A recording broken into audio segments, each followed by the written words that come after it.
আমাকে তো আল্লাহ ভীষণ সুন্দর করে বানিয়েছে, রূপ গুণ সব কিছু মিলেই বলছি আমি। শাড়িতে মিহি একটু অন্যরকম, তাই না? সকাল থেকে দেখছি এক রঙের শাড়ি, এখন আরেক কালার। এবং আপনার ফেসবুক দেখছিলাম একটা পেজ, যে জ্ঞান না দিয়ে শাড়ি দাও, এরকম একটা আবেদন, সেটা আপনি শেয়ার করেছেন। শাড়ির উপর আপনার যে ফ্যাসিনেশন বা আগ্রহ কবে থেকে? আমি একটু বড় হওয়ার পর থেকে আমার শাড়ি পরতে বেশ ভালো লাগে। আর শাড়িটা আমার কাছে ভীষণ কমফোর্টেবল। আমার কাছে মনে হয় যে শাড়ি পরে আমি সব কিছু করতে পারবো, কোনো কিছুতে আমার বাধা নেই।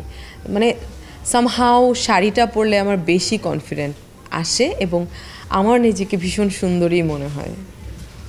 মন টানে কোনটায়, বা ওয়েস্টার্ন নাকি বাংলার শাড়ি? বিস্ময়কর এই উন্নয়নে গর্বিত জাতি, গর্বিত নতুন ধরা পরিবার, আবাসনে আস্থার আদর্শ, নতুন ধরা, নতুন প্রজন্মের নতুন পৃথিবী। বাংলা শাড়িতেই। কারণটা কি? এটা আমার মধ্যে ভালো লাগা কাজ করে, শাড়ি পরতে খুব ভালো লাগে এবং শাড়ি পরলে যে শুভ্র সুন্দর লাগে, এটা আমার কাছে মনে হয় যে আমি বোধহয় ওয়েস্টার্নটা অত সুন্দর করে ক্যারি করতে পারি না।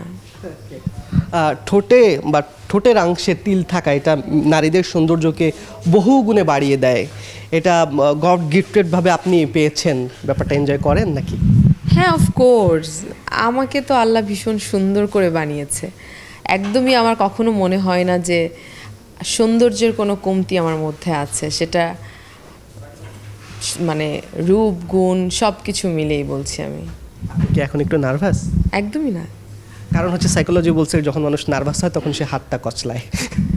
আচ্ছা আচ্ছা, ওকে। এটা জাস্ট বসে কথা বলছি, মনে হচ্ছে যে চুপচাপ। আমি একটু মানে ধীরস্থির কম, মানে একটু চটপটে স্বভাবের, তো একটু দৌড়াদৌড়ি করি বা একটু কাজের মধ্যে দৌড়ের উপর থাকতে পছন্দ করি। সো ওই জায়গা থেকে আসলে চুপচাপ বসতে পারি না, এটা হচ্ছে বিষয়।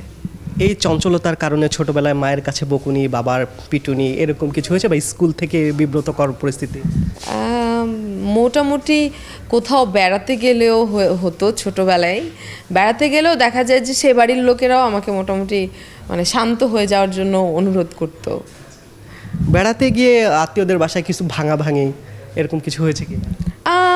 সেটা ছোটোবেলায় দেখা যায় যে আমার মামার বাসাতে বেড়াতে গিয়েছি, কোনো একটা জিনিস, ছোট্ট জিনিস ভালো লেগেছে আমার, এটা আমি নিবই, মানে ব্যাপারটা এরকম। দেখা যায় যে আমার সেই কাজিন আমাকে দিবে না, তার পছন্দের জিনিসটা আমি কেন নিয়ে আসবো, সে দিবে না, তা আমার এটা ভালো লেগেছে আমি নিয়ে যাব, ব্যাস নিয়ে আসলাম। সেই ছোট মিহির যে জেদ, যে আমি এটা ভালো লেগেছে আমি নেব, বড় হয়ে যে মিহির জেদ, যে কোনো কিছু পাওয়ার যে বাসনা, সেটার জন্য সে কি করে? প্রচণ্ড পরিশ্রম করি। মনে হয় যে একদিন আসলে আমি ফ্রি থাকি না, একদিন ফ্রি থাকলেও সেদিনটায় প্রচণ্ড অনেকগুলো কাজ। আমার কাছে মনে হয় যে গুছিয়ে কাজ করতে পারাটা এবং প্রতিদিন নিয়ে ভাবাটা, সব কিছু মিলিয়ে তো আসলে সাকসেসে পৌঁছে দেয়। এবং সেই জেদটা আমার মধ্যে কাজ করে যে কি করছি এখন, তার চেয়ে ভালো কিছু করতে হবে।